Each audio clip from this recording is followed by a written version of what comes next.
Have you ever had this strange momentum where you're in the middle of a thought, perhaps judging someone harshly, replaying an awkward social interaction, or forming a stubborn opinion, and suddenly something interrupts? Not an outside noise, but you. It is as if a second layer of your mind quietly steps in and whispers, "Wait, why am I thinking this?" For a split second, everything slows down. You are no longer just thinking. You are watching yourself think. Most people drift through life completely absorbed by their internal monologue.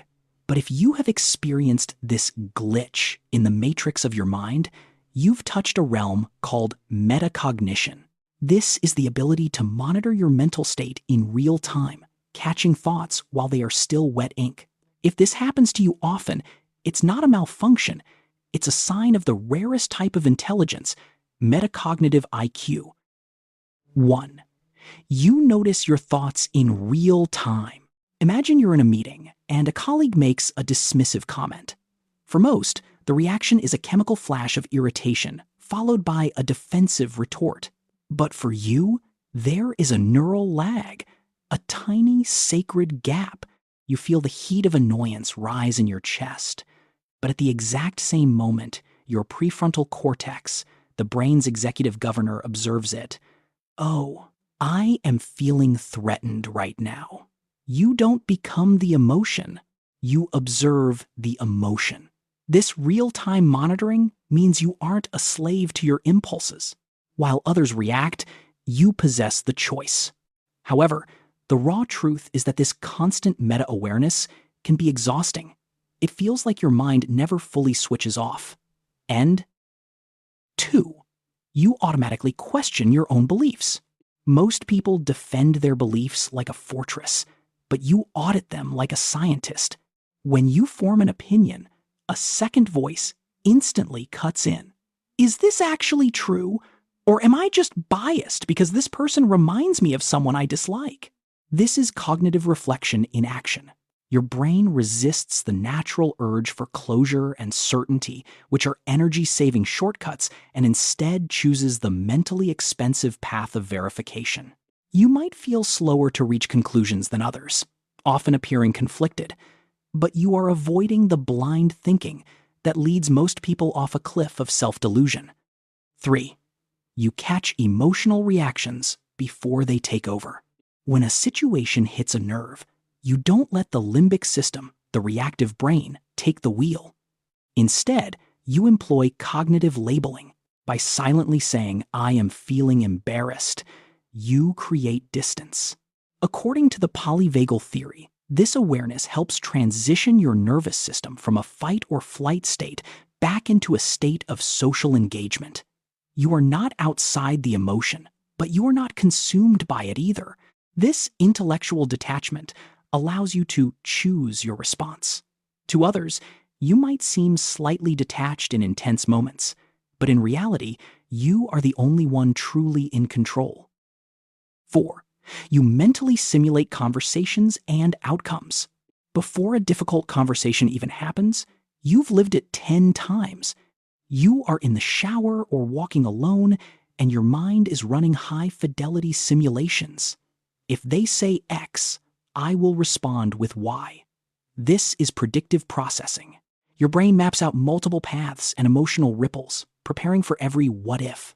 Because the brain doesn't fully distinguish between imagined and real experiences, you arrive at the actual conversation with a strange sense of familiarity and Bernlind composure. If you've ever felt like an outsider because you analyze every nuance while others just act, know that this channel, Raw Human Psychology, was built for minds like yours. Before we move into the final signs, please hit the like button and subscribe to join our community of deep thinkers. Drop a quick "I'm here" in the comments. If you've ever caught yourself analyzing your own anger, it helps the algorithm find more people who think like us.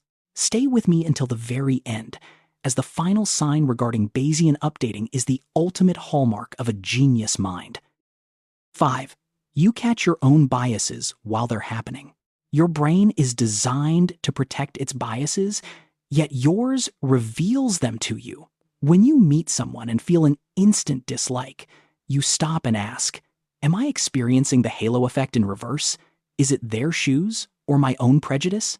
This split-second live debugging of your mental software is almost superhuman. It is unsettled to second-guess your instincts, but it ensures your decisions are driven by accuracy, not by invisible assumptions. 6. You can step outside your own perspective. In the heat of a debate, while others lock their shields, you do something rare. You perform cognitive distancing. You genuinely step into the other person's shoes not to win, but to understand the logic, trauma, and assumptions fueling their stance. You see reality from multiple angles at once. This can make you feel less certain of your own side, but it grants you a level of intellectual empathy and conflict navigation power that is invisible to the average person.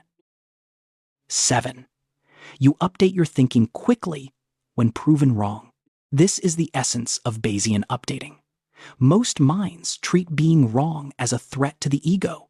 You treat it as valuable data. When new evidence appears, you don't justify or make excuses. You update your internal OS immediately. You decouple your identity from your beliefs. As Albert Einstein said, the measure of intelligence is the ability to change. This flexibility keeps your mind sharp, original, and eternally evolving. To summarize, after stripping away the layers of this rare metacognitive IQ, we realize that this type of intelligence is both a gift and a heavy burden. You are the manager of your own mind. You see the patterns, the bugs, and the hidden motives that others miss. The raw truth is that this constant monitoring leads to mental fatigue and a sense of isolation. You are often a step ahead of a world that is merely reacting. But there is a profound healing in this. You are not your thoughts. You are the observer of the thoughts. Understanding the system behind your thinking is the first step to mastering your destiny. If you recognized yourself in these signs, welcome home. Please like, comment your favorite sign, and subscribe to Raw Human Psychology. Let's continue unmasking the mind together. See you in the next deep dive.